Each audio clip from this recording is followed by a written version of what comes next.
sais, comment est-ce que le client peut me payer plus, mais être content parce que grâce au fait qu'il me paye plus, je peux faire mieux pour lui. C'est mieux d'éliminer 80% de ta clientèle de ce côté-là, puis de transférer ça vers un nouveau segment de 10% de clientèle de ce côté-là, mais qui vont te rapporter autant d'argent. Mais si tu traites ta création de contenu en mode « je m'en calisse un peu », le monde va regarder, ils vont s'en calisser un peu. Drôle d'adon, tu sais. Puis avoir une autorité sur LinkedIn, ça fait beaucoup plus sérieux qu'avoir une autorité sur TikTok. Là. Toi. Mais si je recommençais à zéro aujourd'hui, je commencerais par écouter où est-ce que j'entends le plus souvent les gens se plaindre. Je n'arrêterai jamais d'avoir des défis, j'arrêterai jamais d'avoir des problèmes à gérer, j'arrêterai jamais d'avoir des mauvaises nouvelles, des employés qui partent d'ici, des ça. Fait que ça m'a permis d'accepter, l'offrir à des gens qui vont faire « Ah ouais, good deal ». Parce que quelqu'un qui n'a pas d'argent, il faut non seulement que tu le convainques que c'est bon, mais il faut que tu le convainques que ça vaut la peine de faire tous les autres sacrifices qu'il ne pourra pas se payer s'il investit 3 000 avec toi. Tandis que quelqu'un qui a l'argent, il se pose juste la question si tu es bon, si tu n'es pas bon. Il n'y a pas le stress qui va autour.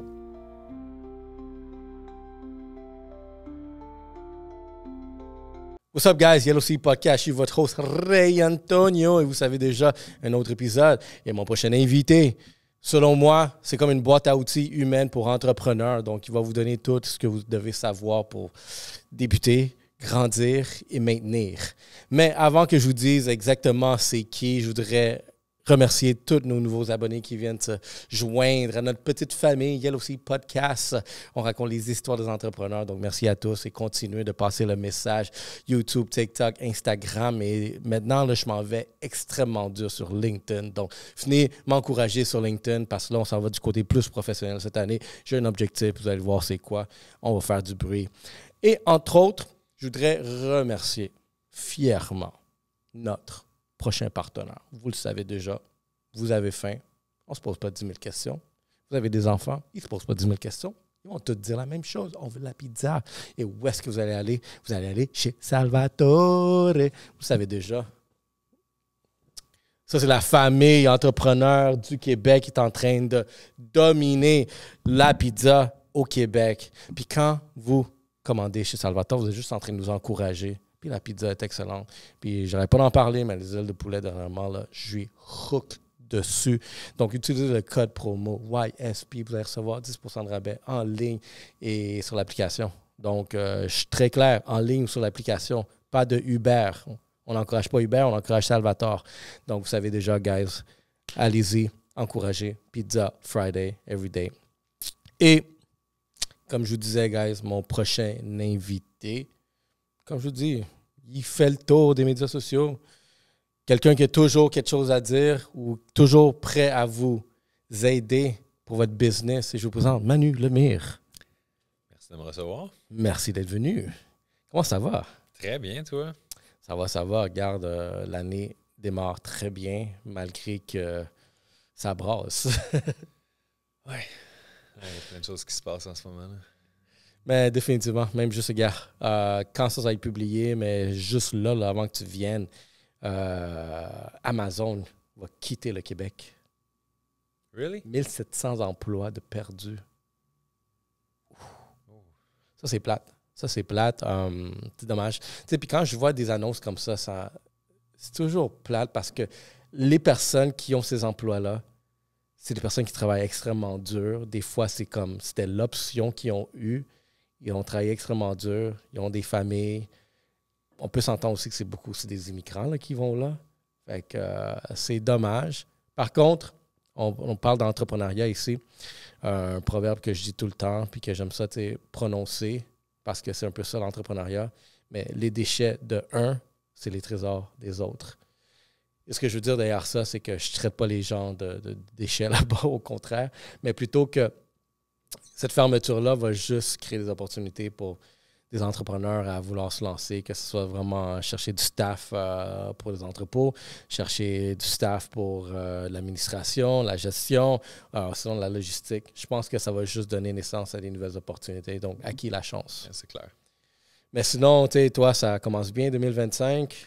Oui, ça commence bien. Plein de nouvelles embauches, expansion, puis surtout, on se concentre. Là, ça, c'est quelque chose que j'ai appris les dernières années, c'est que il faut arrêter de tomber en amour avec des nouvelles idées au niveau business. Puis souvent, le problème, c'est que quand on a une nouvelle idée, on tombe amoureux des possibilités, puis on se dit « Ah yes, elle va être plus payante, ou elle va être plus simple, ou elle va être plus... » Il y a comme quelque chose d'attrayant avec une nouvelle idée.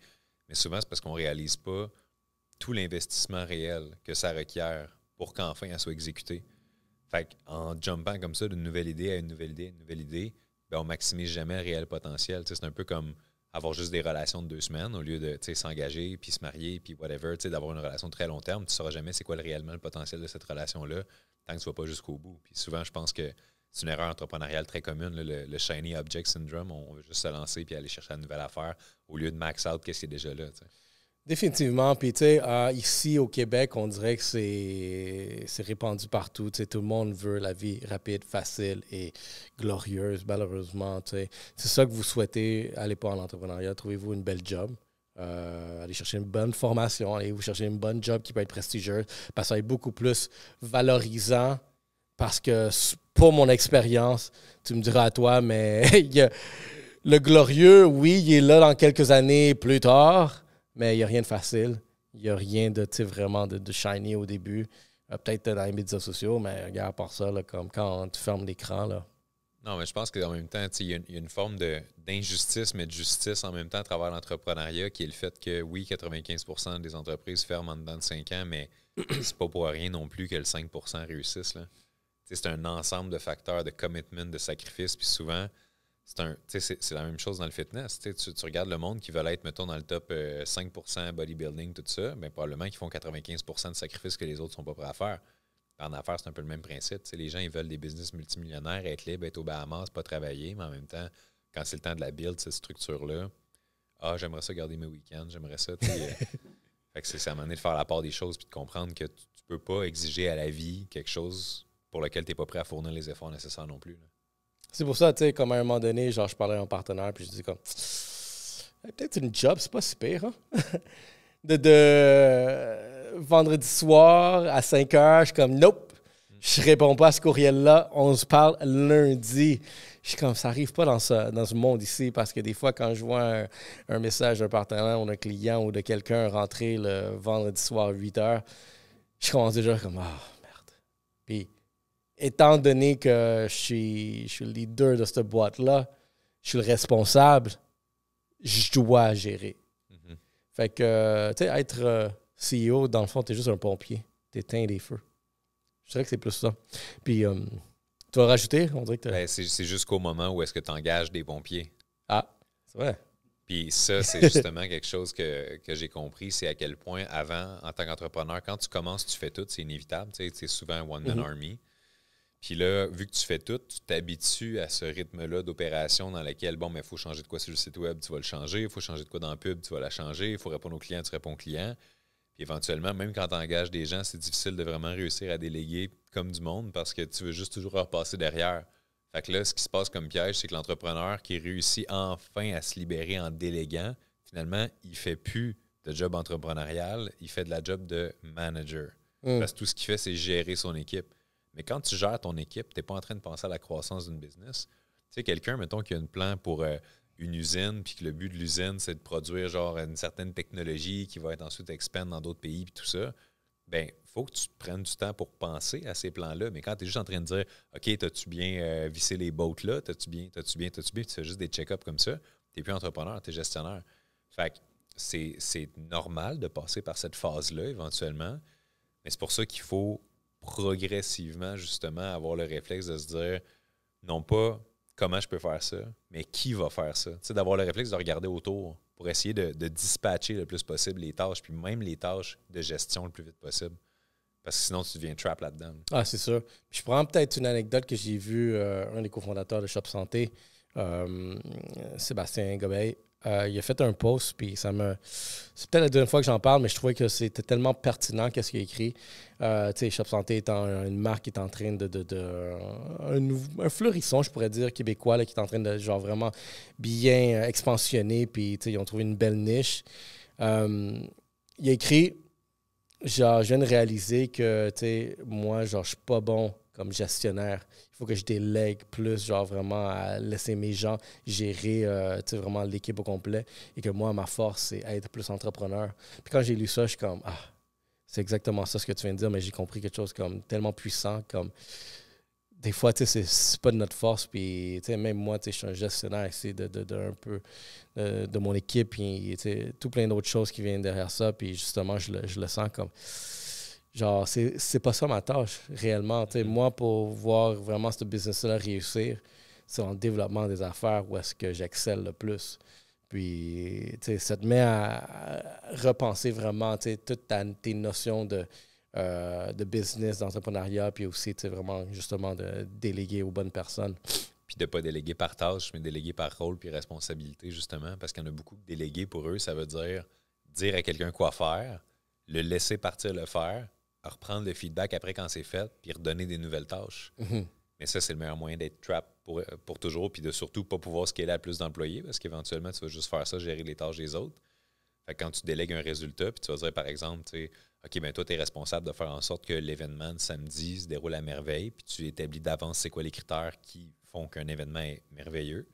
Mais là, après ça, la personne est responsable du résultat. Puis dans chaque micro-projet dans une business, que ce soit la section réseaux sociaux, événementiel, design, peu importe, ben c'est de trouver c'est qui la personne qui est responsable du résultat. Puis quand tu identifies c'est qui la personne qui est responsable du résultat, peu importe le rang dans l'entreprise, cette personne-là, c'est elle qui doit mettre en place les ressources, c'est elle qui doit trouver de qui se faire aider, c'est elle qui s'assure que le résultat final soit atteint finalement, au lieu que ce soit toujours sur les épaules du CEO. Définitivement. Puis là, c'est une belle petite intro. Je voudrais savoir un petit peu de choses sur toi. Ça fait combien de temps là, que tu es en affaires? 17 ans que je suis en affaires, 10 ans que je suis incorporé. OK. Durant cette période-là, tu dois avoir passé par des hauts, mais tu dois avoir passé par énormément de bas. Mm-hmm. Tu dois avoir questionné tes actions, genre vraiment sans arrêt. Je pense que si tu es un bon entrepreneur, ben c'est bon de se questionner, se remettre à sa place, puis voir vraiment qu'est-ce que je fais, comment je peux le faire de mieux. Néanmoins, derrière ça, on est des humains. On passe par énormément de choses, autant mentales, autant physiques. Mais ce que je veux savoir ici, c'est vraiment durant cette période-là, ton parcours au complet. Quand tu étais dans les hauts, dans les bas, comment faisais-tu pour toujours te maintenir focus sur ton objectif final? Peu importe c'était quoi ou où est-ce que tu voulais t'en aller, mais d'un point de vue spirituel, mental, physique, comment tu balançais tout ça? Bien, je pense que déjà la plus grande leçon que j'ai eu à apprendre pour naviguer à travers les hauts et les bas, c'est d'arrêter d'espérer qu'il y aurait une fameuse journée où est-ce qu'enfin ça irait bien. Où est-ce qu'enfin il n'y aurait plus de problème. Enfin, je serais juste riche, libre, tu sais, l'espèce de dream life dans lequel il n'y a plus de soucis, plus d'obstacles. Je me suis rendu compte qu'à chaque fois que tu es en affaires puis tu te dis, bon, mais c'est cette année qu'on fait le million, c'est cette année que telle chose, tu es toujours dans une espèce d'attente et d'appréhension que ça va se produire. Fait que quand il arrive une épreuve, tu as toujours un feeling de, tu sais, c'est encore dur, c'est encore. Fait que c'est comme si chaque épreuve s'accumule puis devient un poids progressivement sur les épaules. Puis tu sais, au bout de 4, 5, 6 ans, il y a beaucoup d'entrepreneurs qui font « Hey, je peux pas croire, ça fait 6 ans que je suis en affaires, puis j'ai encore ces épreuves-là, puis tout ça. » Soit la business, pas une bonne business, ou soit l'entrepreneuriat, c'est pas fait pour moi, puis les gens give up à ce moment-là. Parce qu'ils ont placé leur attente dans le fait qu'un jour, c'était censé arrêter tout ça. Fait que la journée où est-ce que je me suis dit « L'entrepreneuriat, c'est difficile, point à la ligne. » Et ça ne va. J'ai changé mes croyances sur le fait que je n'arrêterai jamais d'avoir des défis, j'arrêterai jamais d'avoir des problèmes à gérer, j'arrêterai jamais d'avoir des mauvaises nouvelles, des employés qui partent, des ci, des ça. Fait que ça m'a permis d'accepter. Puis tu sais, c'est un peu comme si à chaque automne, quand l'hiver arrive, tu es en tabarnak en disant « Encore un hiver cette année? » Genre, je peux pas croire, ça fait 20 ans que j'existe, encore un hiver, tu sais. Mais on n'est pas comme ça. On fait comme « Bah, ben OK, c'est l'hiver, on s'adapte, on passe à travers, tu sais. » Fait que de changer cette croyance-là, ça m'a beaucoup aidé. Puis à cette heure, quand il arrive, ce matin, justement, je reçois un courriel. Bon, ben bonjour, ici le gouvernement du Canada, on aimerait ça vérifier telle affaire, puis tout ça, 2022. On a besoin de la ligne, si ça, justifier telle dépense, tout ça. Au lieu de faire hey, encore une affaire à gérer, je me dis, bon, ben, c'est une affaire à gérer, mais on le sait. On le sait que ça arrive, on le sait que c'est inévitable. Puis que ce soit, il y a une année, c'est une poursuite, il y a une année, c'est une affaire de gouvernement, il y a une année, c'est genre 3 employés clés qui démissionnent la même journée parce qu'ils se partent une business compétitrice. Quand tu anticipes que genre, ça va être de la merde en quelque sorte, ben là, tu thrives là-dedans puis tu fonces bien plus en te disant comme comment ces défis-là vont me faire grandir comme personne.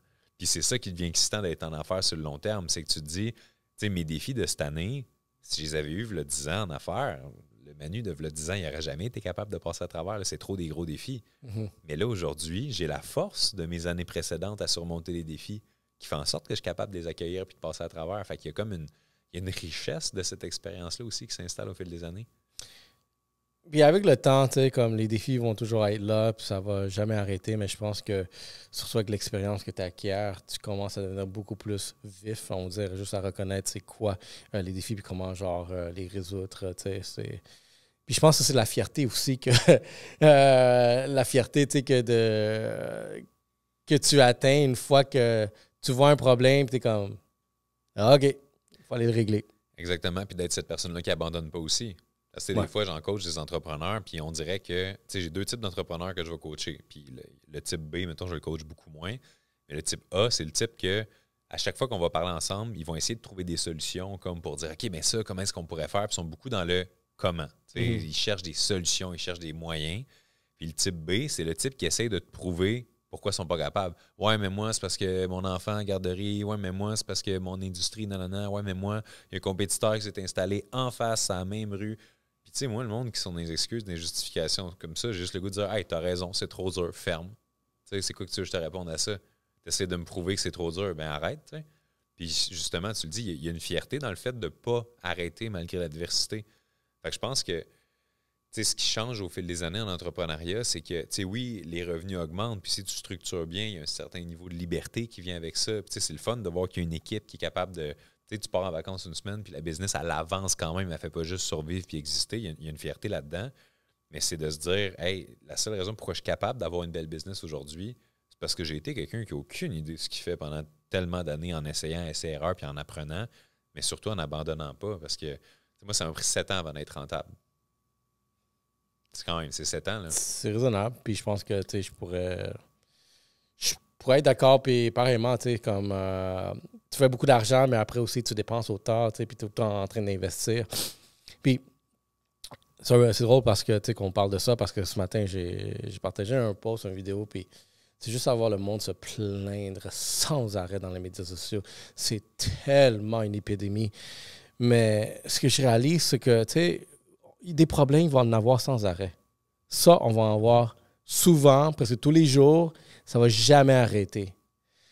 Mais ce que je réalise, c'est que se plaindre, ça ne fait rien. Tu sais, c'est comme, le problème n'est pas le problème. Le problème, c'est comment tu perçois le problème. Si tu changes ton mindset à voir comme, OK, j'ai peut-être une solution, laisse-moi voir comment je vais trouver des solutions à ce problème-là, tu vas être beaucoup plus avancé, puis tu vas sentir que, moins de plaindre, mais ce qu'on peut voir dans les médias sociaux, c'est comme, c'est juste se plaindre que, ça va pas bien, check ce que tu es en train de faire, check eux autres, check la politique. Je suis comme, mais c'est quoi vos solutions? Exact. Puis je pense que c'est important, justement, vu qu'on sait qu'il y a tout le temps des problèmes, puis qu'on va toujours avoir des raisons de se plaindre, d'essayer de trouver c'est quoi les activités économiques dans notre business qui produisent les plus grosses marges, mais qui sont les plus simples à faire. Tu sais, dans le sens où il y a beaucoup de problèmes qui sont moins gros si tu es capable de les déléguer. Comme une affaire de vérification de gouvernement, bien, d'envoyer la lettre du gouvernement au comptable en disant « Sors les données, envoie-moi ta liste de questions », ça devient un problème qui prend 10 minutes pour ma part à gérer plutôt que 4 heures de faire des recherches puis tout ça. Mais la seule raison pourquoi je peux le déléguer, c'est que j'ai l'argent pour le déléguer. Donc, le cash flow est super important dans une business. Puis souvent, le problème, c'est que les CEO se perdent dans plein d'activités qui n'ont pas d'impact direct sur le cash flow. Tu sais, la modification d'un logo, l'amélioration de telle chose sur le site web. Tu sais, des fois, on ne se rend pas compte qu'on est juste occupé, mais on n'est pas productif. Fait que, tu sais, je dirais à tout le monde qui est à l'écoute, si vous avez l'impression que dans votre business, le moyen principal, le plus fiable et le plus simple de faire de l'argent, il n'est pas encore très bien rodé ou très bien structuré, c'est là-dessus qu'il faut se concentrer au maximum. Comment s'assurer que quand le client paye pour le service A, il finit toujours avec un sourire en disant merci tellement. Puis cette petite équation-là, il faut la maximiser. Trouver le plus grand nombre de moyens possibles de faire qu'il y ait plus de clients qui rentrent dans ce petit processus-là puis qui sortent heureux.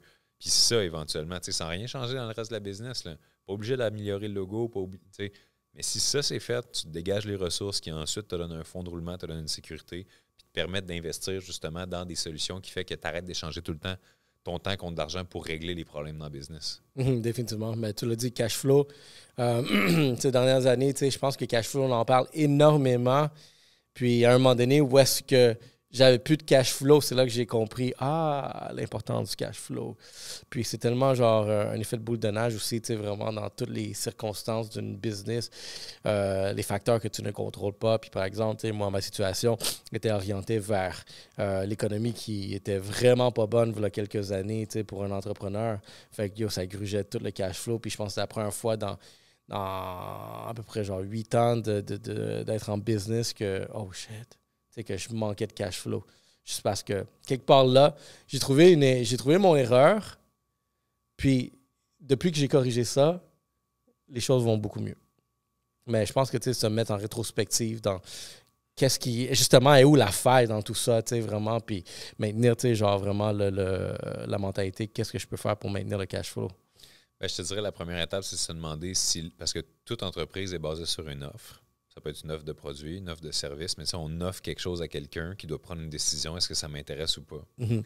C'est d'auto-évaluer. Est-ce que quand j'offre mon offre principale, parce que souvent les business, on a 16 types d'offres, déjà ce que je pense qui peut être une erreur dès le début, c'est important de cibler une clientèle puis de faire une offre qui est parfaite pour ces gens-là, ben, c'est de se demander, est-ce que je me fais souvent répondre, intéressant, je vais penser à ça. Parce que si tu as une business qui est basée sur une offre qui crée cette réaction-là, tu vas toujours avoir de la difficulté à faire des ventes, de la difficulté. Tu vas se sentir qu'il faut que tu convainques les gens de soit te faire confiance, de soit essayer ta business. Mais quand tu crées un produit ou un service associé à une offre, puis que les gens font quoi? J'ai le droit à ça pour seulement ce prix-là. Tu sais, une offre qui est, comme Alex Hormozy dit souvent, que c'est une offre qui est so good que people feel stupid saying no. Tu sais, exemple, je te disais, hey, je te loue une Lambo genre pour une journée, mais comme juste 150$, tu sais. Puis là, tu es conscient que normalement, louer ça, c'est tellement plus que 150$. Même si tu n'avais pas prévu ça à ton horaire, tu vas tout faire pour réussir à libérer le temps. Puis le 150$ pour être capable de le faire parce que tu sais que l'offre par rapport au prix a trop de bon sens. Mm-hmm. Ben, je pense que beaucoup de personnes qui struggle ces temps-ci dans l'économie puis qui vont dire mais c'est plus dur, nanana. C'est juste parce qu'ils n'ont pas adapté leur offre à leur target market. Parce que, tu sais, ce qu'il ne faut pas oublier, c'est que tu peux, par exemple, des pré-workouts. Il y a des gens pour qui tu n'as pas besoin d'en vendre, ils vont eux-mêmes en acheter à tous les mois. Ils ne sont pas durs à convaincre, ça fait partie de leurs habitudes de consommation. Il y a d'autres personnes que tu aurais beau essayer de les convaincre pendant 12 appels, ils n'achèteraient jamais du pré-workout. Puis souvent, les business ne réalisent pas qu'ils essayent de vendre une offre au mauvais marché. Et c'est exactement pour ça qu'ils ont l'impression que c'est donc difficile. C'est juste qu'ils n'ont pas trouvé le bon product market fit. Est-ce que c'est parce que l'offre n'est pas bonne? C'est-tu parce que peut-être ton processus de vente n'est pas bon? C'est-tu ton clientèle? Ben, le processus de vente, encore une fois, une offre qui est bonne peut se vendre sans processus de vente. Parce que si, par exemple, je m'en vais souper dans un restaurant, j'adore mon expérience, puis je t'en parle, puis tu décides d'aller l'essayer parce que tu me fais confiance. Ben, le resto, ils viennent faire une vente, mais ce n'est pas un processus de vente, tu comprends? Mm-hmm. On pourrait littéralement avoir un processus de vente inexistant, puis juste avoir une offre qui existe dans un marché puis qui circule grâce à du bouche à oreille. Tu sais, un massothérapeute qui a une offre extraordinaire pour avoir un seul premier client, puis le client amène le deuxième, qui amène le troisième, puis ainsi de suite, puis ça pourrait faire une belle business en bouche à oreille parce que l'offre est excellente. Fait que je pense que c'est la base de tout, là, d'avoir une bonne offre. Prenons un exemple de massothérapeute, par exemple. Qu'est-ce qui serait une excellente offre que ce genre d'individu? Où est-ce qu'il devrait mettre le focus? Ben, je te dirais la première étape, c'est de voir, est-ce que, ça dépend du point de vue entrepreneurial, est-ce que tu veux un centre avec des massothérapeutes ou tu veux toi masser, parce que là, on parle de travailleur autonome versus entrepreneur, fait que c'est différent. Mais une bonne offre, en général, ça va tout simplement être une offre qui est à un juste prix. Il y a toujours un range qui peut être dans les moins chers ou les plus chers. Puis le but, c'est d'être dans cette zone-là au milieu. Idéalement, dans le plus cher possible dans ta niche. Puis c'est de trouver comment est-ce que je peux faire pour trouver quelqu'un pour qui ça vaut cher. Parce que, tu sais, je suis convaincu que, je sais pas, toi puis moi, on achète une carte de Noël à quelqu'un. Mm-hmm. Ben, peut-être qu'on va payer 5$ pour la carte. Mais il y a sûrement une catégorie de personnes dans la société qui sont prêts à payer 100$ pour une carte de Noël si jamais elle est personnalisée puis tout, puis qu'il y a un élément artistique de famille puis whatever. Mais moi, jamais tu me convaincrais de mettre 100$ pour une carte de Noël. Mm-hmm. Fait que pour avoir une bonne offre, en fait, c'est de la présenter aux bonnes personnes de la bonne manière. Fait que tu sais, il il y a tellement de détails qui influencent justement si ça va vendre ou pas, mais c'est d'avoir un bon fit de base, là. Puis idéalement, viser des gens qui ont de l'argent pour se procurer ce que vous voulez vendre. Parce que, tu sais, je reprends un autre exemple que... Non, mais c'est vrai. Non, c'est très obvious, mais il y a du monde qui ne comprennent pas le concept. Essaye de vendre un plan d'entraînement à 300$ par mois à quelqu'un qui, en ce moment, n'a pas d'emploi. Ben peu importe, il ne va pas l'acheter, il va mettre du pain sur la table en premier, tu sais. Fait que des fois, on essaye fort de convaincre quelqu'un, mais tu sais, la valeur n'est juste pas là. Pourquoi est-ce qu'il y a du monde qui ont des sacoches à 200 000, puis il y a d'autres personnes qui vont dire « Ah, je ne me prendrai pas une bouteille d'eau dans un avion, dans un aéroport parce que c'est 6$, puis c'est trop cher. » C'est juste de trouver est où la gamme de personnes qui veut ce que j'ai à vendre, puis qui est prêt à payer le prix auquel je veux le vendre. Puis ces gens-là, la bonne nouvelle, c'est qu'ils dépensent déjà pour d'autres choses.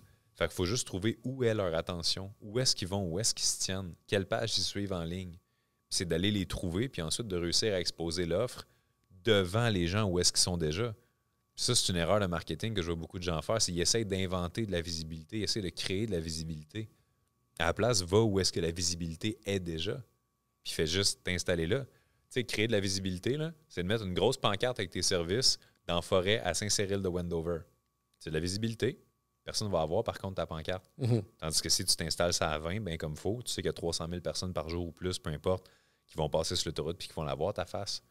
Fait que tu sais, t'aurais beau avoir, ouais, mais j'ai mis une 20e pancarte dans la forêt. C'est pas là que la visibilité est.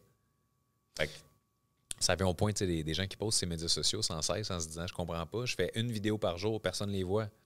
C'est le même principe. Oui, définitivement.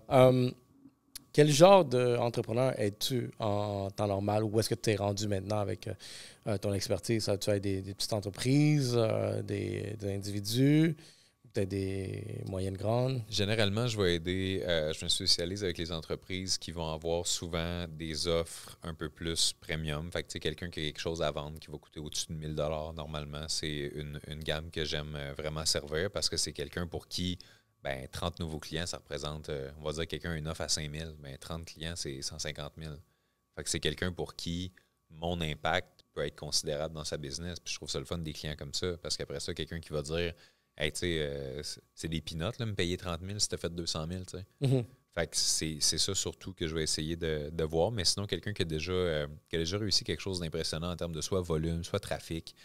Par exemple, il y a des gens qui viennent me voir, puis ils ont des belles pages Instagram avec, mettons, 50 000 abonnés, mais ils ne réussissent pas nécessairement à monétiser. Mais moi, je vais être capable de prendre l'attention qu'ils génèrent déjà, puis le trafic, de le transformer, les aider à peaufiner leur offre, les aider à peaufiner leur message, les aider à peaufiner la manière de deliver, améliorer l'expérience client, bref, améliorer toutes les petites choses qui peuvent faire en sorte qu'au final, 4-5 optimisations qui font 5 % de plus, ben, tu te ramasses quand même avec un 20-25 % de plus pour ton net à business à la fin de l'année. Fait que c'est des entreprises qui veulent se rendre compte à quel point ils perdent du temps, ils perdent de l'argent, puis ils perdent de l'énergie avec des choses qui, au final, ne sont pas si payantes, puis de reprendre ces ressources-là que je les aide à sauver, puis de les réinvestir dans justement un canal ou une stratégie ou une offre qui, elle, va être vraiment plus payante, te donner un retour sur investissement. Mettons, prenons le high ticket, par exemple.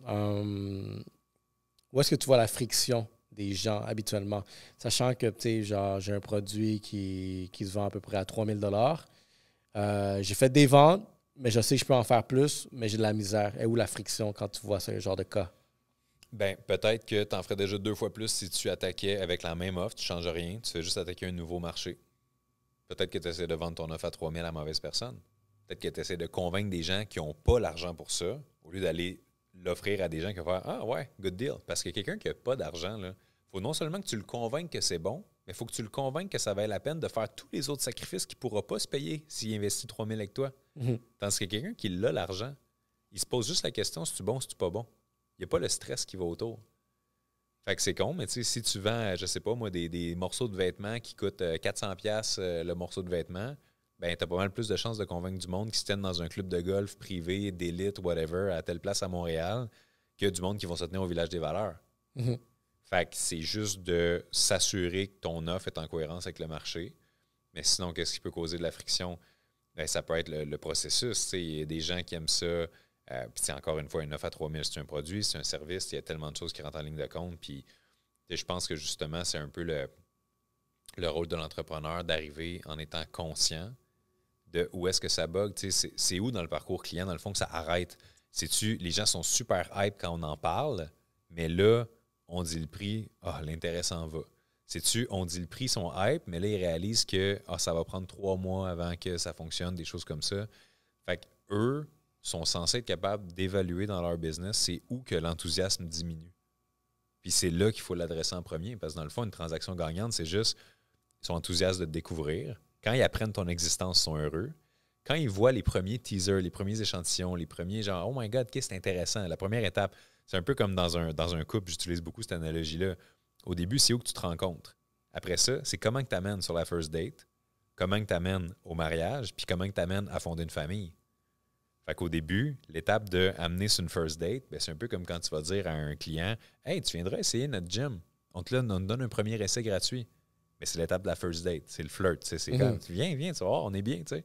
Fait que la personne, elle arrive au gym, elle vit quelque chose, elle continue d'avoir de l'enthousiasme. Fait que là, on l'amène en couple. Comme, ben, regarde, engage-toi avec nous.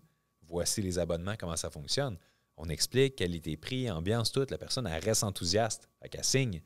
Puis ensuite de ça, programme de référencement, programme de fidélité, programme de choses qui font en sorte que la personne, elle se dit hey, « Wow, je suis bien traité avec vous, ça fait longtemps que je suis avec vous, puis vous me donnez envie de plus, je vais vous référer des clients.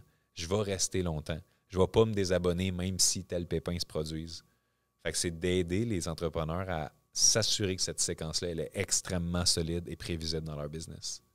Est-ce que tu donnerais le prix dès le début, quand tu as vraiment une valeur plus élevée, plus premium, on pourrait dire, ou tu garderais ça pour laisse-moi te donner l'expérience, puis après, je te donne le prix? Ben moi, j'ai tendance à être super upfront par rapport au prix parce que déjà, tu sais, quand le prix est le frein, ça te donne souvent une qualité de client qui va être plus challengée en lien avec le prix. Tu sais, par exemple, quelqu'un qui a vraiment peur parce qu'il vient de te donner 5 000 puis il se dit « Hey, si jamais ça ne marche pas, j'ai tout perdu, c'était le dernier 5 000 que j'avais. » Ça va te faire un client qui est sénère, un client qui pose plein de questions, un client qui est insécure, un client qui a plus de chances de dire hey, « Non, on cancelle tout après 2 semaines » ou quelque chose comme ça. Tandis que quand un client est confortable avec le prix qu'il paye, ben, ça te fait souvent une meilleure qualité de client. Fait que j'ai tendance à le dire upfront. Puis ensuite de ça, ben, ce qui reste, c'est juste d'analyser c'est quoi la réaction de cette personne-là au prix. Parce que si je te dis, hey, on va aller faire un appel de vente ensemble, mais je t'avertis, moi, mes produits vont de, mettons, à 5 000 à 50 000. Si jamais tu dis, OK, all good, j'ai hâte de voir, genre, OK, parfait, tu sais que tu as un type de personne devant toi. Si la personne dit 5 000 à 50 000, je pense qu'on est mieux peut-être de ne pas prendre l'appel. Tu sais, si upfront, elle ne sait même pas encore c'est quoi, mais elle sait déjà qu'à ce prix-là, c'est un no-go pour elle. Tu sais, c'est pas pour rien que dans les magasins, genre Louis Vuitton, Chanel, tout ça, ils se promènent pas sur le trottoir en face en disant au monde, hey, venez-vous-en, venez, vous allez voir, on va vous montrer. Ben non, tu laisses rentrer les gens qui veulent aller magasiner là. J'ai eu un débat avec un cousin à moi, puis lui, c'est un directeur d'équipe là, dans vente. Puis on était en train de débattre combien d'offres tu mets sur la table. C'est vraiment quand c'est le temps de négocier. Est-ce que tu fais 2 offres, 1 offre ou 3 offres? Fait que moi, je suis le gars qui va s'orienter vers, je me suis habitué à mettre 2 offres maintenant. J'ai commencé avec 3. Je trouvais que c'était trop de descriptions. J'en laisse 2. Et même parfois, j'en mets juste 1, puis that's the one. Toi, quel tu choisirais? Comment tu irais? 1? 1, à moins que tu veuilles créer des fake offres qui rajoutent de la valeur à l'offre principale que tu veux vendre. Un peu la stratégie popcorn au cinéma, tu sais. Que quand tu dis, ben là, tel prix pour le petit, tel prix pour le moyen, mais juste 50 cents pour le plus grand. On va prendre le plus grand. Fait que, dans le fond, le but, ça a toujours été de te vendre le plus grand. Fait que, tu peux créer des stratégies d'offres comme ça, mais généralement, j'aurais tendance à dire juste une offre parce que n'oublions pas une chose. On pense souvent que plus le client ou le prospect a d'informations, plus il a la capacité de prendre une décision. Mais c'est le contraire. Plus il y a d'informations, plus il y a de confusion potentielle puis de questions potentielles. Fait que si jamais je te donne trop de détails, à un moment donné, tu commences à être genre, qu'est-ce qu'il avait dit au début? Ah, puis c'était dans quelle offre, ça? C'était-tu dans l'autre? Puis personne n'achète quand il est confus.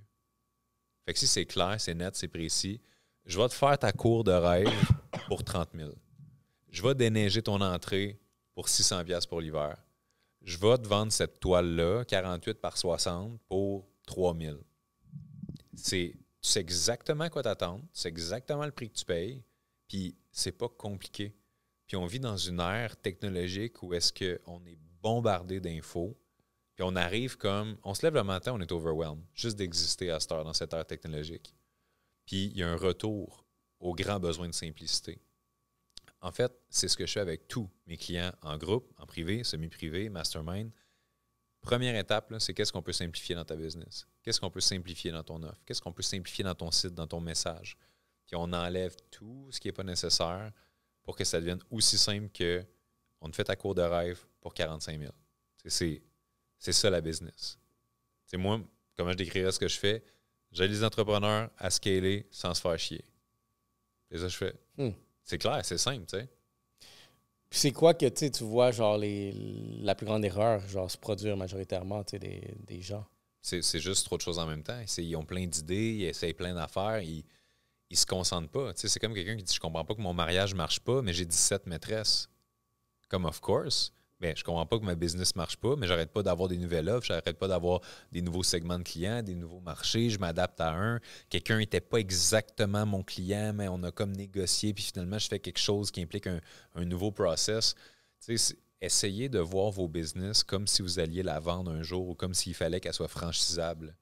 Est-ce que votre business, si quelqu'un d'autre part avec vos systèmes, vos procédures, il est capable de la repartir et ça donne exactement les mêmes résultats? Si la réponse c'est non, ben c'est qu'il y a probablement trop de choses qui sont custom, aléatoires ou pas standardisées. C'est ça qu'il faut adresser le plus vite possible. Puis le seul moyen de réussir à faire ça, ben c'est de mettre énormément de temps là-dedans. De mettre des ressources, que ce soit les siennes, celles d'une équipe, mais standardiser un processus, c'est le seul moyen d'arriver avec une prévisibilité. Puis cette prévisibilité-là, une fois qu'elle est là, ben tout ce qui reste, c'est du fine-tuning, de l'optimisation. Puis après ça, le modèle d'affaires, il est beau, il est lean. T'sais, on le sait que quand quelqu'un me découvre sur un podcast, il m'envoie un message sur Instagram, ça crée une curiosité, on va donner une ressource qui va créer un effet wow, il va revenir me donner un feedback sur la ressource, il va contacter quelqu'un de mon équipe qui va aller sur un appel, qui va l'amener à explorer des possibilités pour justement l'aider. Tu comprends? C'est séquencé. C'est pas « Ah ouais, ben qu'est-ce qui arrive? Ah, il nous a écrit par là, on va improviser, qu'est-ce qu'on fait avec ça? » Mais non, il y a une séquence. Puis toute business devrait avoir des séquences comme ça qui sont extrêmement lean et prévisibles. Toi, tu as automatisé tout ton système? De plus en plus, ou avec des humains, sinon. OK. Puis, comment tu vois, genre, l'intégration des gens, des entreprises, genre, en automatisation, autant, que ça va être, genre, la prise de lead, en ce moment, il y a des AI, par exemple, assez avancé, ou est-ce que tu appelles, puis c'est l'AI qui te répond, puis déjà capable de faire une qualification? Je te dirais que il faut prendre un système qui est déjà optimal puis efficient avant de l'automatiser. Parce que si quelque chose n'est pas encore bon au niveau des procédures puis qu'on l'automatise, ben on fait juste être capable de dupliquer le résultat qui est moyen plusieurs fois. Fait que, tu sais, si quelqu'un est comme « Ah, moi, je vais mettre un AI pour répondre sur mon site web », c'est comme « OK, mais comment il va être train, ce AI-là? Est-ce que le monde, déjà, en ce moment, qui répond sur ton site web, sont sacoches, ils savent quoi répondre parce qu'il faut feeder de l'information pour qu'il y ait une automatisation ou une intelligence artificielle? » Fait que tu comprends, si on feed genre des réponses ordinaires dans l'AI, bien l'AI, après ça, sur le site web, ça ne veut pas dire nécessairement qu'il va être calé ou qu'il va être bon. Tu sais, il y a une programmation à faire derrière. J'ai vu un post dernièrement. C'est un entrepreneur, j'ai oublié son nom. C'est un Américain, mais il dit « Reste petit jusqu'à temps que tu ailles genre perfectionner ton processus complet. Puis là, pense à scaler. » Oui, définitivement. Parce que scaler sur des fondations qui ne sont pas solides, c'est le meilleur moyen d'avoir une business après ça qui crumble. Parce que la journée où tu commences à augmenter tes ventes, puis tu es heureux, puis tu es comme « Ah yes, j'ai dépassé le 100 000 par mois, ça va bien. » Mais là, tu engages plein de monde, tu te ramasses overwhelmed, puis tu te rends compte que tu as un payroll de genre 70 000 par mois, puis que là, il y a 2 personnes qui quittent en même temps, puis là, il faut que tu patches, puis là, tout, tu sais, ça peut s'écrouler tellement vite, une business, là. Puis il y a beaucoup d'entreprises qui ne meurent pas de famine, mais d'indigestion, justement, parce qu'ils n'ont pas su gérer leur croissance. D'où l'importance des systèmes et des procédures. T'sais, si quelqu'un demande un remboursement dans la compagnie, qu'est-ce qui se passe? OK, mais ça change-tu si c'est à telle date, telle date? Y a-tu des contrats? Y a-tu un aspect légal? C'est toutes des choses qui sont extrêmement importantes, là. Je sais que ça peut être subjectif, ce que j'ai posé, mais vois-tu une certaine période environ où est-ce qu'une entreprise qui a fait toutes les premières étapes, combien d'années ça y prendrait vraiment pour commencer à réfléchir, même à penser « OK, je pense que je suis prêt pour le scaling ». Ça va dépendre de l'argent qui est mis comme investissement initial dans le business. T'sais, si on est 5 partners et qu'on a toutes des zones de génie complémentaires, on est capable de scaler extrêmement rapidement. Mais si tu pars tout seul chez vous, pas de budget, pas de trafic, pas d'audience, pas de contact, comme un peu c'était mon cas à l'époque, ben c'est pas pour rien que ça m'a pris 7 ans à être profitable. c'est parce qu'il fallait que j'apprenne les skills, il fallait que j'apprenne le marketing, il fallait que j'apprenne la vente. Tu sais, je partais d'absolument zéro. Moi, je ne savais même pas que ça existait, l'entrepreneuriat, jusqu'à l'âge de 18 ans. Imagine, je ne savais même pas que c'était possible d'avoir une business. Toutes les business autour, moi, je pensais que c'était genre gouvernemental. Je pensais qu'on habitait en Russie. Tu sais. J'avoue aucune idée. Non, c'est ça, ça n'avait pas de bon sens. Fait que ça va vraiment dépendre d'une personne à l'autre. Mais tu sais, si, comme là, aujourd'hui, si je restarte une nouvelle business, ça va aller beaucoup plus vite. Parce que je peux mettre mon staff au service de la nouvelle business. J'ai des procédures déjà que je peux dupliquer d'une business à l'autre. Des scripts de service à la clientèle qui peuvent être utilisés d'une business à l'autre ou tweaker, modifier un peu. Des technologies, de l'AI, tout ça qu'on peut transférer, mais quand on part vraiment de zéro, là, je pense que c'est long. Ouais. Regarde, moi ici, mettons Black Box, c'est rendu à je suis en train de commencer la 4e année. J'ai bien compris le cycle de vente. Je te pose une question que moi, j'ai vécue. Dans mon plan d'affaires, mon premier plan d'affaires, dans le fond, boum, j'avais mes clients cibles. J'ai réalisé, après la 12e année, j'ai fait une itération parce que comme ce client cible-là, ce segment-là, je trouve qu'il ne pognait pas. Fait que j'en ai réécrit un autre.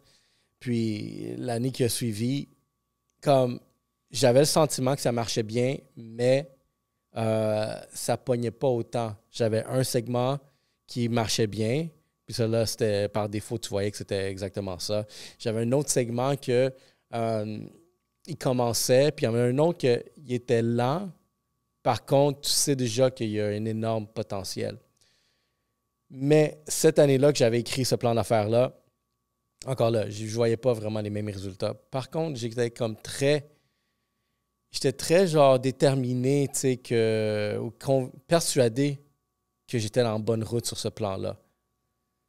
Par défaut, 1 an plus tard, c'est là qu'un de mes segments que tu vois, il y a la misère à décoller, a décollé. Et l'autre, qu'il n'y avait vraiment aucune une existence, il est en train de prendre forme. Selon toi, ce que je viens de te dire, je suis sur une bonne direction? Je prends-tu des bonnes décisions? Est-ce que être trop optimiste peut être dangereux? Moi, j'aime ça souvent me fier non pas à ce qu'on espère qu'il va se passer, mais aux chiffres. Là. C'est de regarder d'un point de vue extérieur, c'est quoi le modèle? Parce que là, tu m'as donné un aperçu, mais tu sais, j'ai aucunement les détails. J'ai aucunement c'est quoi les segments de clientèle. Je ne sais même pas c'est quoi l'offre, le prix, tout ça. Fait que peut-être que si on travaille ensemble à reviser justement c'est quoi ton plan, on se rendrait compte que t'es mieux d'éliminer 80% de ta clientèle de ce côté-là, puis de transférer ça vers un nouveau segment de 10% de clientèle de ce côté-là, mais qui vont te rapporter autant d'argent, mais en moins de temps de location d'espace de studio. Fait que tu max out ton temps. Puis comment chaque épisode peut devenir plus payant? Y a-tu d'autres moyens de faire en sorte que justement, tu reçois le sponsorship des compagnies, tout ça, mais c'est toi qui gardes l'argent de ça parce que c'est toi qui organise le setup. Puis, je veux dire, il y a tellement de façons de faire. Il faudrait que j'en sache plus sur le modèle. Mais je pense que souvent, pour répondre à ta question plus directement, c'est quoi le meilleur moyen de savoir si tu es sur la bonne track? C'est d'avoir quelqu'un avec de l'expérience qui vient de l'extérieur puis qui donne son feedback là-dessus. T'sais, moi, j'en ai un coach aux États-Unis, justement, que je suis comme, hey, j'ai le vent dans les voiles, ça va bien aller, tout le kit, check bien ça. Puis il fait, OK, mais ça, pourquoi? Puis là, tu le justifies. OK, mais pourquoi pas ça à la place? Tu sais, un simple pourquoi pas ça à la place, puis tu réalises que c'est une décision de 45 000.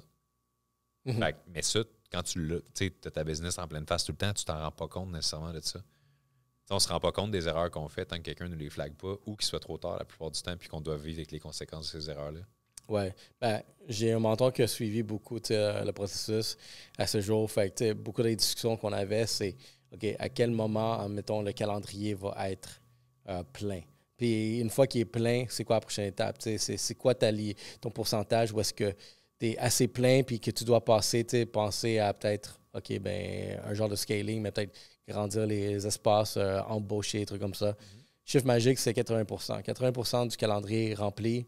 C'est là je commence à réfléchir à d'autres choses. Par conséquent, dernièrement, on a atteint un genre de 75%. Et quelque chose que je n'avais pas remarqué, c'est que il y a eu un problème de qualité. Avec transparence, il y a eu un problème de qualité je pense qu'on était trop overwhelmed. Oui. L'équipe était là, mais il y en avait comme un problème de qualité de livrable que je pense que faisait plus mal à ce que je m'attendais. Fait malgré que je visais cette cible-là, OK, laisse-moi remplir le calendrier à 80%, à l'avoir atteint, je réalise qu'il y avait un nouveau problème qui s'est réalisé derrière ça. Puis, même en réalisant ce problème-là, je réalise que, tu sais quoi, c'est peut-être pas cette direction-là que j'aimerais aller. Peut-être que je veux pas qu'il soit à 80%. Ben, c'est que souvent, quand on est overbook, c'est là puis qu'on n'a plus de place dans notre horaire pour gérer la croissance, gérer les problèmes, gérer les imprévus. C'est là que ça commence à dégringoler, justement. Puis, moi, je vais toujours prioriser d'augmenter la facture moyenne, de faire en sorte comment est-ce que chaque client, j'appelle ça augmenter la facture moyenne au bénéfice du client. Tu sais, comment est-ce que le client peut me payer plus, mais être content parce que grâce au fait qu'il me paye plus, je peux faire mieux pour lui. Mm-hmm. Fait que, tu sais, c'est la différence avec, mettons, j'avais une situation avec des clients récemment dans lesquels il fallait qu'on se déplace du point A au point B, mais on ne savait pas que le point B étant proche du Centre Bell, il n'y aurait aucun espace de parking, ce serait le bordel dans les rues, puis tu sais, c'était comme, puis il fallait aller à notre réservation pour l'événement, puis tout ça. Fait que j'ai décidé de caler des limousines pour le transport de mes clients. Fait qu'au final, ça m'a donné une expérience client, comme tu sais, ils ne s'attendaient pas à ça. Stop, ouais. Fait que là, les clients, qu'est-ce qu'ils disent? Wow, c'est incroyable, merci de prendre soin de nous, nanana. Mais la seule raison pourquoi est-ce que je peux faire ça pour mes clients, c'est parce que mes clients me payent. Puis grâce à cet argent-là, je peux réinvestir dans mes clients. Fait que si les clients ne me payent pas assez cher, là, mais après ça, moi, je n'ai pas l'argent, tu comprends? Fait que c'est ça, je veux dire, par augmenter la facture moyenne au bénéfice du client. C'est comme si je te disais, hey, j'aimerais ça que tu organises ma fête, là. Je veux la meilleure fête de ma vie, je te donne 100$ de budget. Tu vas faire de ton mieux avec 100$, mais tu ne me donneras pas la meilleure fête de ma vie. Mais si je te donne 2500$, je te donne 10 000$, tu vas me faire un esti de party, tu comprends? Fait que tu as augmenté ma facture, je t'ai donné plus, mais au final, je suis encore plus content que si je t'avais donné moins. Fait que c'est pour ça qu'il faut toujours se demander comment est-ce que mon offre actuelle pourrait être maximisée pour être capable d'offrir encore plus de valeur et que le client soit content de payer plus cher parce que c'est encore meilleur. Et ça donne une business qui est lean, avec moins de clients, des clients de meilleure qualité, des clients plus satisfaits. C'est plus facile également de s'occuper de nos clients parce qu'on en a moins. Le processus d'onboarding peut être plus personnalisé. Tu sais, il y a plein d'avantages à ça. C'est une belle réflexion. J'adore ce que tu dis. Parce que c'était genre ma réflexion depuis l'année. Je me dis, tu sais quoi? Je vais comme m'éloigner de la quantité, que oui, ça ramène. Peut-être plus focus sur la qualité, mais justement, comme passer plus à facturer plus. C'est fou. Comme, c'est littéralement ça. Parce que c'est facile à comprendre le concept. En ce moment, tu le dis, puis regarde, on va faire un clip sur ça. C'est super nice ce que tu viens de dire. Puis je l'aurais entendu, puis OK, c'est cool. C'est juste au moment que tu le vis, que tu comprends comme cette partie-là dans l'entrepreneuriat qui est dure. Comme je parlais du cash flow. Le cash flow, énormément de personnes vont t'en parler, l'importance d'avoir du cash flow. Jusqu'à temps que tu n'as pas vraiment eu le manque de cash flow, c'est là que tu réalises l'importance du cash flow. Dans ce cas-là, je viens de comprendre l'importance de miser sur la qualité plus que la quantité. Et jusqu'à temps que tu as vu que tu perdais de la qualité, que tu ne réalises pas comme « OK, c'est ça que j'ai besoin ». Parce que l'affaire avec une business qui se base sur la quantité, c'est qu'il ne faut pas oublier une chose. Pour être capable de produire de la quantité à grande échelle, parce que souvent, les business de quantité, ils se battent contre les autres business par rapport au prix. On est capable d'être moins cher que les autres parce qu'on a tellement un gros volume qu'au final, on diminue par personne le coût puis whatever. Mais tu sais, se battre sur la quantité puis se battre sur le prix inférieur, bonne chance. Ça veut dire que tu te bats contre les plus grosses compagnies souvent qui sont at scale, tu sais. Mais si on part, mettons, quelqu'un qui se lancerait une business d'un matin puis qui dit, moi, je vais vendre, je sais pas, des items, des bombes de bain ou quelque chose à quelqu'un qui dit, je vais vendre un produit, mettons, 25$. Pour faire 25 000 par mois, il faut que 1000 personnes achètent ta bombe de bain, tu comprends? Fait que ça veut dire qu'il faut qu'il y ait 12 000 personnes par année. 12 000 clients, tu sais, à moins qu'un client en prenne plus qu'une, mais tu comprends, tu sais, mettons, c'est 12 000 clients. C'est énorme comme quantité de clients à aller chercher. Puis au final, une business qui fait 25 000 par mois, est-ce que tu peux imaginer pour ce volume-là, ce niveau de production-là, il faut que tu aies une équipe, tu n'as pas le choix. Il faut que tu aies genre une usine ou whatever. Il faut que tu aies quelque chose qui te permet de produire. Il faut que tu aies quelqu'un qui gère ça. Fait qu'au final, c'est un modèle d'affaires dans lequel tu te dis, OK, mais il est où le profit? Bonne chance. Tandis que quand tu vends, comme on disait tantôt, quelque chose qui est un peu plus dispendieux, tu as besoin de beaucoup moins de clients. C'est moi, si je vends des produits entre 5 et 50 000, mettons que j'ai besoin de, je sais pas moi, 15-20 clients par mois pour faire 300 000 par mois. pas mal moins stressant après ça. Tu sais, tout s'améliore. L'expérience client s'améliore, la facilité, la logistique à l'interne, tu sais, c'est... Puis je l'ai fait, là. J'en avais un modèle d'affaires dans le temps dans lequel c'était un abonnement mensuel pour un groupe. J'avais un groupe avec genre, en 3 mois, je pense qu'il était rendu à 300 membres. C'était du monde qui payait 400$, pas 400, mais 40$ par mois. Mais 300 membres à 40$ par mois, c'est juste 12 000 par mois. Mais tu as 300 clients à gérer après ça, là. Fait que tu as 300, j'ai oublié mon mot de passe, tu as 300, tu sais, c'est ça. On ne réalise pas des fois le coût réel. On va juste regarder une opportunité en se disant, OK, combien de temps ça demande, combien de coûts ça coûte en argent, puis qu'est-ce que ça rapporte de l'autre côté. Mais il y a tellement plus que ça dans le coût réel, là. Le coût de la gestion, le coût de penser à ça, le coût de l'avoir dans la tête, le coût de te dire, hey, il y a tellement plus de monde qui se fie sur moi pour deliver. Puis ça, c'est une pression que la plupart des entrepreneurs se mettent sans s'en rendre compte. Puis plus ils scalent, plus ça devient juste insoutenable. Puis finalement, ils scalent à un certain niveau, ils sont plus capables, ils shrink, ils mettent plein de monde à la porte, puis ça demande si c'est fait pour eux. C'est bien dit. Sur un autre sujet, te considères-tu créateur de contenu? Oui, définitivement. J'ai fait au-dessus des milliers de vidéos sur le web depuis 2015, la première vidéo. Ah ouais. Comment tu vois la création de contenu? Je trouve que, tu sais, genre, il y a énormément de gens qui veulent se lancer dedans, ils savent pas par où commencer. Puis, tu sais, si tu le fais à ce jour, puis tu le fais depuis autant de temps, tu as vu une valeur derrière ça. Toi, en ce moment, tu sais, comment tu le perçois, tu sais, vraiment ce game-là? Sens-tu que ça devient trop saturé? Sens-tu que pour toutes les années que tu as faites, au moins tu réussis à te démarquer, puis là, tu as créé genre ta communauté? Je te dirais qu'à tous les niveaux, parce qu'un créateur de contenu ou un créateur de valeur ou un créateur d'offres ou de produits ou de services, c'est la même chose. C'est quelqu'un qui crée quelque chose pour que quelqu'un le consomme. Okay? Le problème avec souvent les créateurs de contenu, ces réseaux sociaux qui font des vidéos, des choses comme ça, c'est qu'ils ne réalisent pas que, tu sais, moi, que je te vende quelque chose, là, si je te vends de quoi, c'est parce que je suis convaincu que ça va être fantastique pour toi d'expérimenter ça.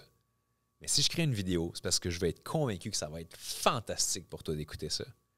Puis il y a du monde qui traite la création de contenu comme si c'était juste « Ah, il faut faire des vidéos pour être en ligne. » Puis on va traiter ça un peu genre sur le coin d'une table. Puis « Ah, sur quoi je parlerais bien aujourd'hui? » Puis là, on m'a parlé de ça. Si tu traites ta création de contenu en mode « Bah, je m'en calisse un peu », le monde va regarder, ils vont s'en calisser un peu. Drôle d'adon, tu sais. Fait que c'est de réaliser que peu importe que ce soit quelque chose que tu donnes gratuitement, quelque chose que tu vends à faible coût, un teaser, un PDF gratuit, un whatever, il faut quand même que quand tu crées quelque chose, tu te dises ça va mériter de faire un wow et d'être partagé. Si tu crées quelque chose puis tu te dis ça va pas faire un wow ou être partagé, ça vaut pas la peine que ce soit créé, à la limite, ça va juste te décrédibiliser parce qu'il y a quelqu'un qui arrive sur ton compte Instagram, qui regarde 3 vidéos puis qui fait « Ah, c'est ordinaire, c'est fini, t'es batté, là. » Fait que oui, tu as créé du contenu, mais le contenu a servi à te juger sévèrement de la part d'un public avec qui tu aurais peut-être eu une chance si tu avais pris la peine de faire une bonne vidéo de qualité à la place qui méritait l'attention, qui méritait auprès de ton public cible, bien sûr, d'avoir justement un impact quelconque. Là. Ouais, ben en ce moment, comment tu vois le personal branding aussi derrière ça? Qualité over quantité, tout le temps, même principe. T'sais, si, on va prendre l'exemple, quelqu'un qui commence demain matin ses médias sociaux, okay? Compte Instagram, 0 abonnés, il n'y a rien, il y a fuck all. Tes 3 premiers posts, là, tu l'écris en haut, nouveau compte. Ça, c'est important parce que quand tu commences, tu es à 0. Si tu le dis que c'est parce que tu commences, ben c'est parfait. Mais tu vas montrer, par exemple, 3 posts épinglés, témoignages, okay, pour prouver que ce que tu dis, c'est vrai. Fait qu'il y a des gens qui t'ont aidé, il y a des gens qui ont fait affaire avec toi, peu importe. Fait que ça te prend une social proof, ça, c'est inévitable.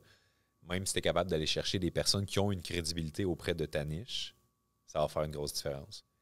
Fait que si, par exemple, je suis dans le domaine du bodybuilding, puis j'ai Hugo Girard qui dit que mon programme de bodybuilding est sa coche, automatiquement, j'ai pas besoin d'avoir des millions d'abonnés, puis ci, puis ça, parce que tout le monde qui l'associe à de la crédibilité vont m'associer à de la crédibilité par association. Fait que ça, c'est le meilleur hack de croissance pour aller rapidement gagner une crédibilité dans une niche précise. La deuxième étape, c'est les gens doivent comprendre clairement ce que tu fais pour eux. Fait que c'est quoi ton offre? Qu'est-ce que tu fais? C'est une espèce de post dans lequel tu vas comme décrire brièvement voici pourquoi notre compagnie existe et à qui on s'adresse puis ce qu'on fait pour eux. Puis juste ces éléments-là, à la limite, oui, tu peux rajouter un 3e post, mettons, qui serait plus nos produits et services ou notre histoire ou notre mission, notre vision, peu importe. Mais si les gens comprennent ce que tu peux faire pour eux, comprennent à qui tu t'adresses, puis voient des preuves que ça fonctionne, à la limite, voyons les comptes de médias sociaux beaucoup plus comme un babillard publicitaire que comme un moyen de rejoindre des nouvelles personnes, si je peux dire. Tu sais, moi, je vois mon compte comme une espèce de... Si quelqu'un tombe sur moi par hasard puis qui arrive là, en un coup d'œil, il fait-tu comme intéressant? C'est plus comme ça que je le vois à cette heure. Parce que pour rejoindre des nouvelles personnes, je ne vais pas me fier sur mon organique et sur mes vidéos. Je vais me fier sur de l'affiliation. Je vais me fier sur des podcasts. Je vais me fier sur mes conférences. Je vais me fier sur des partenaires. Je vais me fier sur mon livre. Je vais me fier sur des affiliés. Des événements en personne. Il y a beaucoup de moyens d'avoir de la visibilité, puis c'est pas vrai qu'on a besoin du web nécessairement. Quelqu'un pourrait partir d'une entreprise demain, avoir aucun profil de média social, puis très bien scaler à 1 million ou plus. C'est pas nécessaire. C'est quoi ta plateforme de préférence en ce moment? Ou est-ce que tu vois, genre en 2025, que tu vas miser plus que d'autres?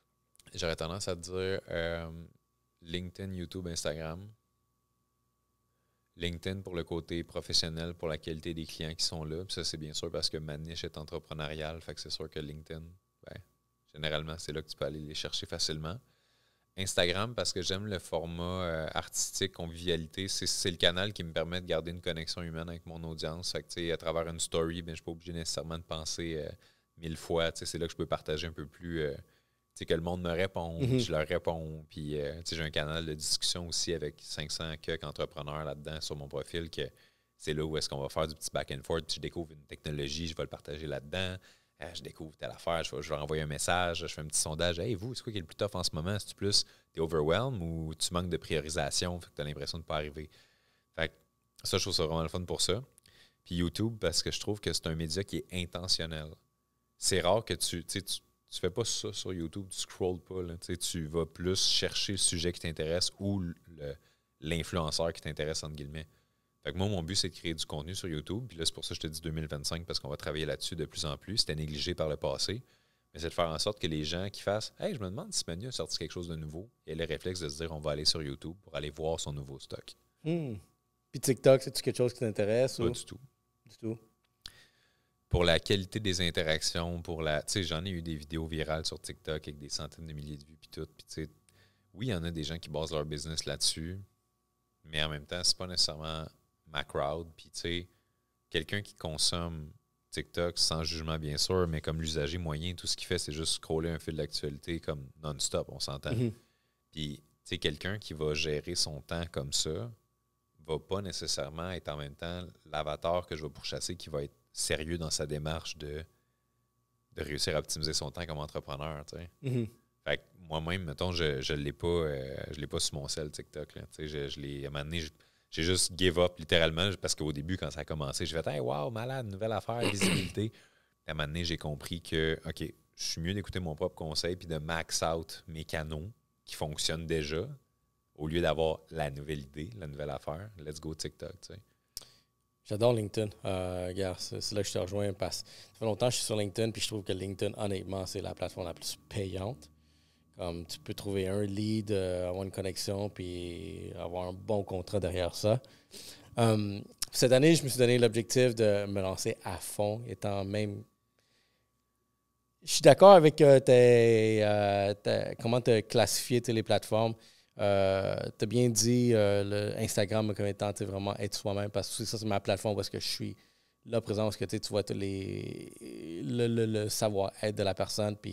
Mais LinkedIn, ça, c'est où est-ce que je veux vraiment aller chercher la place, dominer, créer un nom par moi-même. Je pense que j'ai déjà un nom, mais comme là, c'est juste l'expandre. C'est quoi ton truc sur LinkedIn que tu utilises? Ben, je te dirais que je suis pas, encore une fois, c'est dans ma nouvelle stratégie parce que moi, je suis devenu viral puis tout ça grâce à Facebook, initialement. C'est sur Facebook que je te vois le plus. Ben, c'est ça, tu sais. Fait que j'ai vraiment blow up sur Facebook au début. Fait que là, toutes ces transitions-là vers YouTube, vers LinkedIn, Instagram aussi, ça va déjà bien, mais LinkedIn, YouTube, c'est vraiment plus pour ce qui s'en vient parce que justement, je vois que ma clientèle est là. Je vois qu'il y a beaucoup aussi de mes clients actuels qui l'utilisent. Fait que, tu sais, c'est d'être référé, comme je veux que quelqu'un qui dise « Hey, mon coach, Manu, telle affaire », ben je sois capable d'avoir un profil qui est présentable, une présence en ligne, tu sais, qui... Je veux pas... Parce que justement, pendant des années, j'ai rien posté sur LinkedIn. Là. Je le voyais juste comme une place que tu ouvres, tu as 100 messages dans ton inbox de monde qui te propose des estis d'affaires, des deals, de whatever qui t'intéressent pas, puis tu t'en vas de LinkedIn. Tu sais, dans ma tête, c'était ça. Tu arrives, tu vois des messages qui t'intéressent pas, tu t'en vas. Puis je me suis rendu compte que comme tu as dit, qualité de contrat over quantité. sur LinkedIn, tu as un directeur de telle compagnie qui te voit dans tel contexte parce que tu as commenté sa publication de telle autre personne, il te découvre, il est curieux, puis tu as un contrat de 15 000 qui vient de justifier tes efforts. T'sais. Fait que c'est vraiment, c'est un média avec beaucoup plus le net worth moyen des gens sur l'application est la plus élevée des applications de réseaux sociaux. Il y a beaucoup plus de deals qui se passent là, surtout dans le milieu entrepreneurial. Fait que, puis avoir une autorité sur LinkedIn, ça fait beaucoup plus sérieux qu'avoir une autorité sur TikTok. Là. Mais une fois d'accord, puis je pense que c'est ça que je vais aller chercher, la notoriété. Regarde, le commentaire. Ça, c'est. En ce moment, je suis en train de promouvoir. Je vous invite les guys à aller checker Sophie Meillan, donc c'est une chasseuse de tête. C'est elle que je suis en train de promouvoir aujourd'hui, mais quand ça va être publié, regarde, ça va déjà être en ligne. Puis j'ai posé la question parce qu'elle aussi a une notoriété, à peu près 15 000 followers sur LinkedIn. 15 000 followers sur LinkedIn, c'est quoi, genre 50 000 Instagram? Ben, c'est ça, c'est plus crédible. Mettons quelqu'un qui aurait 50 000 sur LinkedIn, ça vaut plus que 800 000 sur TikTok, selon moi.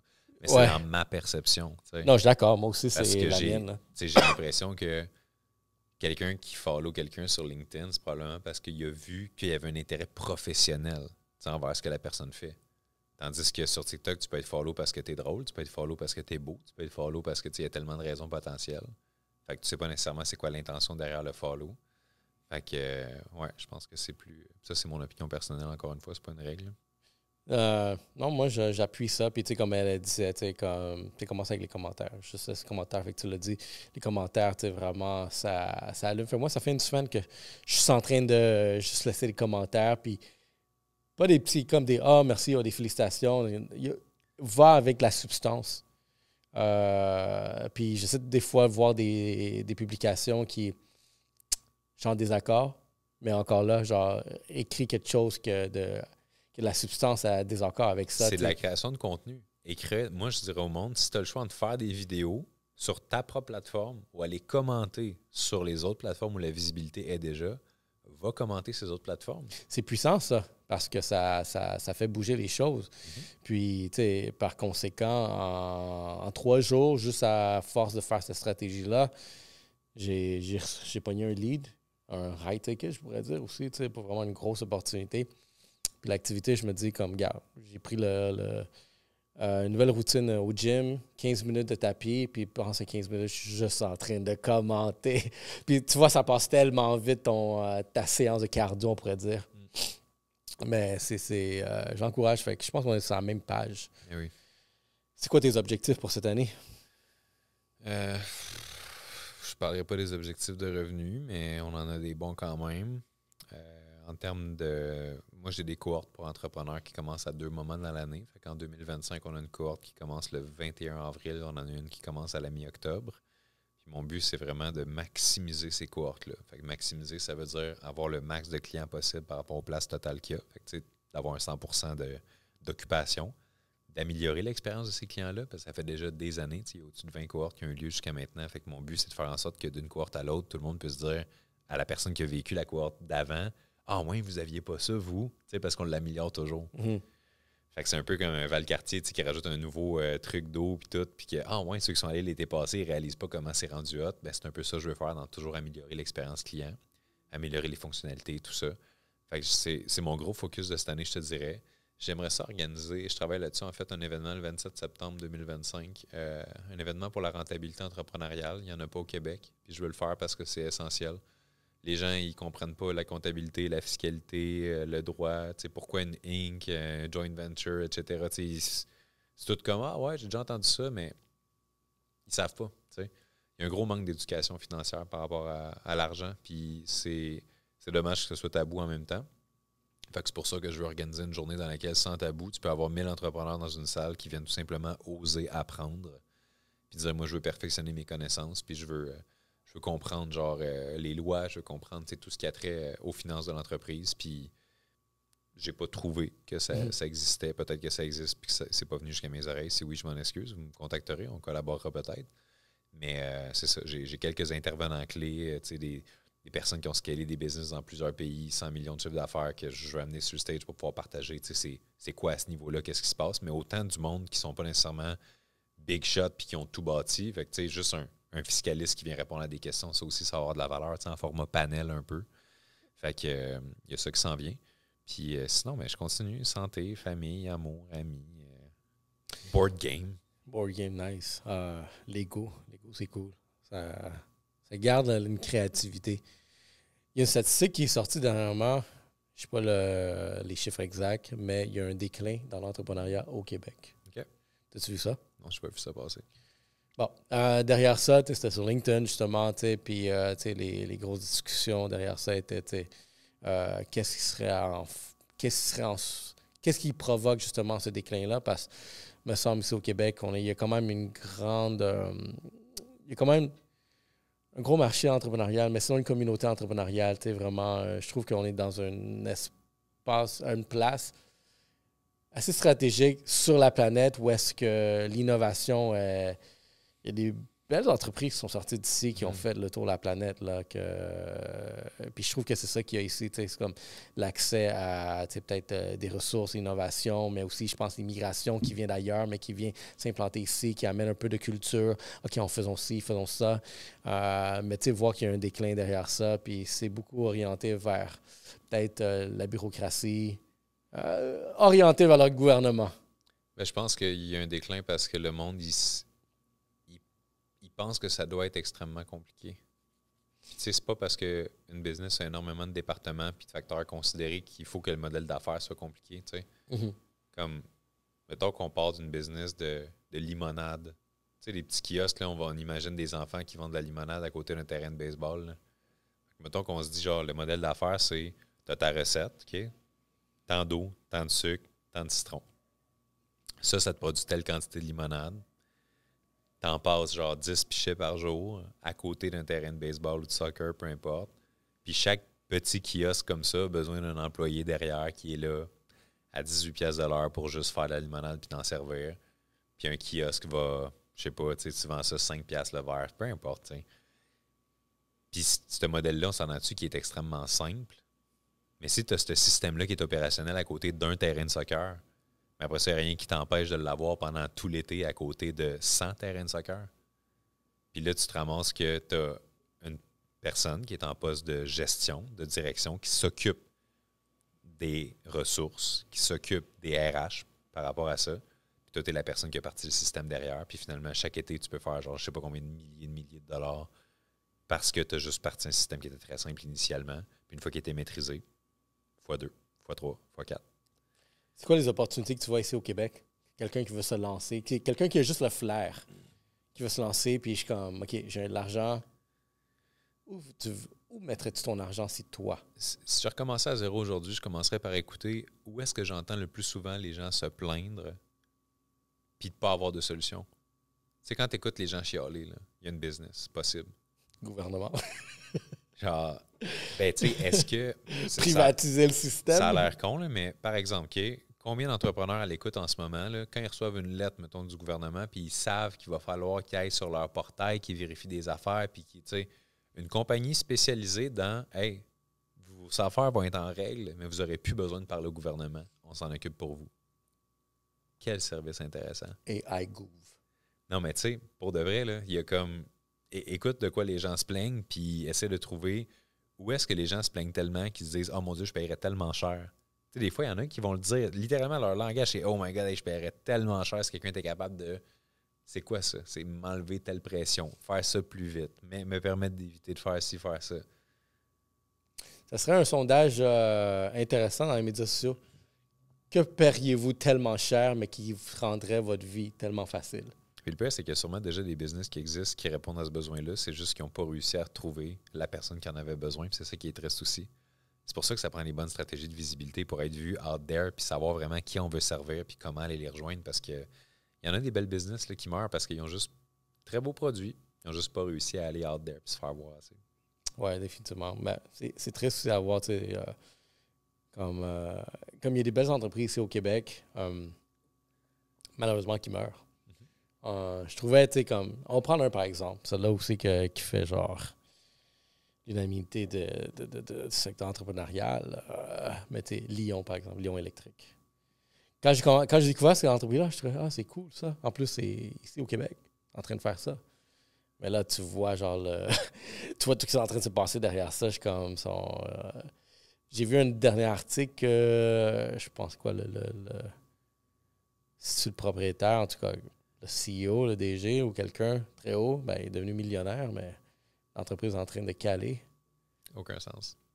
Trouves-tu qu'il y a trop de bureaucratie qui rend justement, tu sais, vraiment qui vendent du rêve, tu vas chercher un peu d'argent, ben un peu d'argent, tu vas chercher des subventions, tu lances ça, puis tu t'en vas.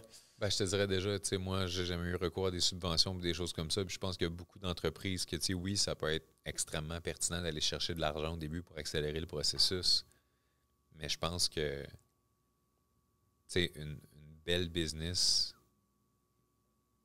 a tout intérêt à se demander comment est-ce que je peux faire pour encore améliorer mon modèle d'affaires au point où est-ce que mes seuls revenus sont capables de contribuer à ma croissance, mon innovation, mes embauches. T'sais, si quelqu'un dans son modèle, il est comme si on ne reçoit pas telle subvention, il y en avait un de mes clients, à un moment donné, changement de loi, du jour au lendemain, il y a 1 million de dollars de moins qui rentrent dans le business à cause des subventions qui ont changé et tout ça. Ça a fermé, tu sais. J'ai énormément ce discours-là ici par rapport à.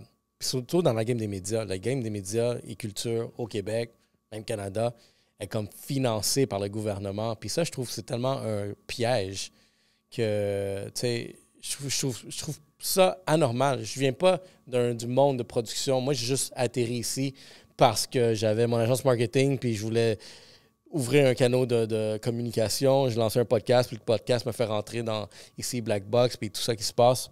Puis quand je suis rentré dans la game des médias au Québec et la culture ainsi, je commence à réaliser, ben les normes, c'est que envoie ta demande, reçois une subvention. Puis dans ma tête, il y a quelque chose qui ne connecte pas bien. Je suis comme, qu'est-ce qui se passe quand le gouvernement change puis ça ne tente plus de mettre l'argent là? Puis toi, tu t'es juste habitué à tout le temps faire ta demande et à être approuvé automatiquement. Ben, c'est de se fier sur personne, entre guillemets. Là. Ça a l'air con, mais on n'est jamais si bien servi que par nous-mêmes. Sois le responsable qui crée de la valeur dans ton entreprise. C'est moins risqué, là. Ben, je trouve qu'il y a énormément de valeur dans le hustle. Vraiment. Peut-être tout le temps être dans cette zone-là d'inconfort, mais toujours trouver des solutions.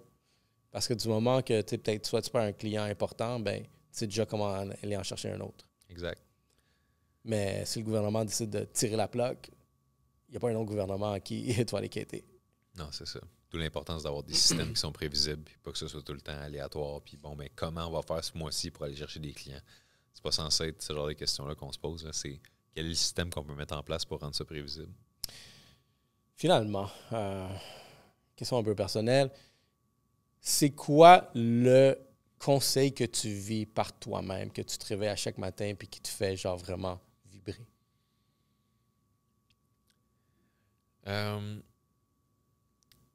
Le conseil numéro 1, c'est vraiment...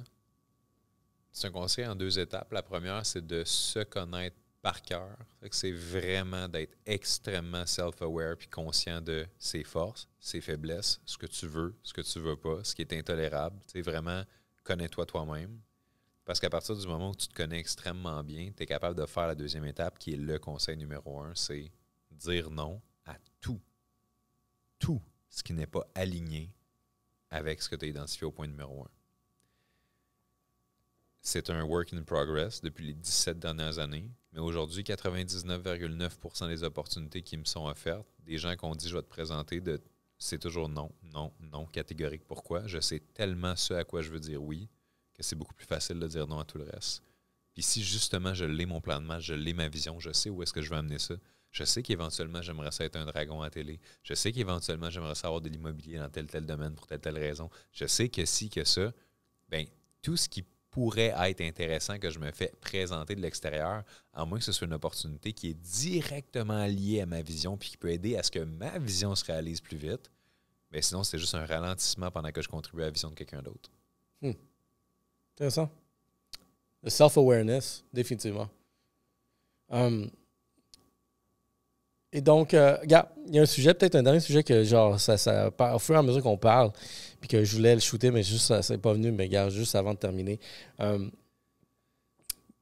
reviens à la question, genre, où tu miserais, tu sais, si tu devais recommencer, par exemple, où partirais-tu à zéro? Une leçon que j'ai réalisée au fur et à mesure de l'entrepreneuriat, qui peut peut-être être très valorisante, mais qui peut t'amener vraiment, peut-être, genre, vraiment, ce parcours-là entrepreneurial, mais qui fonctionne. J'ai découvert ces dernières années, tu sais, l'opportunité de racheter des entreprises. Mhm. Qu'est-ce que tu as à dire sur ça? Qu'est-ce que tu en penses? Il va tellement avoir des belles opportunités dans les prochaines années, là.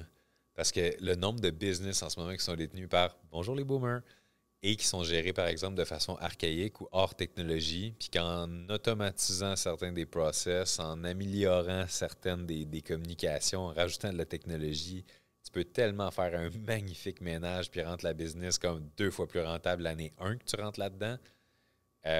Moi, je dirais, tu sais, il y a surtout les gens ont de moins en moins d'enfants puis tout ça, fait qu'on a des bonnes chances de trouver dans les prochaines années des opportunités très, très, très intéressantes d'aller évaluer une business puis de faire « Wow, OK, celle-là, il m'a vend pour tel prix, mettons juste 2 fois son chiffre d'affaires annuel. Oh my God, je saute là-dessus, je l'achète. Puis let's go, on va scaler ça dès l'année 1. Là. Il va vraiment avoir des belles opportunités. Moi-même, j'essaie de me garder de l'argent de côté pour être capable, si jamais l'occasion se présente, de pouvoir investir dans une business qui peut soutenir la croissance, encore une fois, de ma vision initiale. Quand j'ai découvert ça, je suis comme, avoir su, ça aurait été une option quand même pas pire. C'est comme, au lieu de sortir énormément d'argent pour investir dans l'infrastructure, de l'équipement et tout plein de choses, tu prends cet argent-là et c'est juste comme, OK, ben, tu vas te racheter une autre entreprise qui roule déjà, il y a de la clientèle, il y a déjà une notoriété, il y a tout plein de choses, tu fais juste régler et moderniser certains problèmes. Ah oui, vraiment, ça peut être super intéressant. Puis tu peux aller chercher des partenaires pour reprendre ça aussi, puis te dire, OK, ben comment je peux faire pour utiliser l'argent des autres comme levier pour l'acquisition, puis après ça, les compétences des autres comme levier pour l'expansion. C'est un bon point. Puis il y a aussi un modèle derrière ça où est-ce que même tu peux utiliser les revenus de l'entreprise que tu es en train de racheter justement pour payer l'acquisition. Ça, il faudrait voir, avoir un spécialiste qui pourrait te donner plus de détails sur ça, mais je trouve ça vraiment comme intéressant. Vraiment. Manu, gars, ça fait un plaisir. Super cool que ça t'a amené nice. comme. Je vois vraiment genre il y a une couple de nuggets que tu as partagé ici qui donne un bon aperçu de vraiment ce que tu peux amener comme valeur. D'ailleurs, moi je t'écoute, je suis comme damn, j'aurais dû poser plus de questions pour essayer de résoudre des propres problèmes, mais on garder ça pour un autre épisode, guys. Ben merci. Te joindre. Par où on connecte? Préférablement avec toi. Au moment où on se parle, c'est sûr que des fois, ça change un peu. Fait que j'aime ça toujours faire le même call to action à la fin d'un podcast, d'une conférence, d'une intervention publique. C'est toujours écrivez-moi sur mon compte Instagram, juste le mot podcast. Okay. Et à ce moment-là, qu'est-ce que je fais? C'est que j'ai toujours des ressources que je garde à jour qui sont des ressources pour entrepreneurs. Puis je les donne gratuitement. Fait que si jamais vous m'écrivez dans 3 mois, peut-être que ça va être des ressources différentes pour vous aider au niveau de votre croissance. Peut-être que si vous m'écrivez dans 1 an, ça va être des ressources différentes au niveau de l'AI. On le sait pas parce qu'on ne sait pas ça va être tout dans le futur. Il y a une chose qui est sûre, tout le monde qui m'écrit, je leur donne gratuitement un paquet de ressources pour les aider à faire grandir leur business. Juste m'écrire le mot podcast sur Instagram, Man Lemire, puis ça va être notre façon de rester en contact.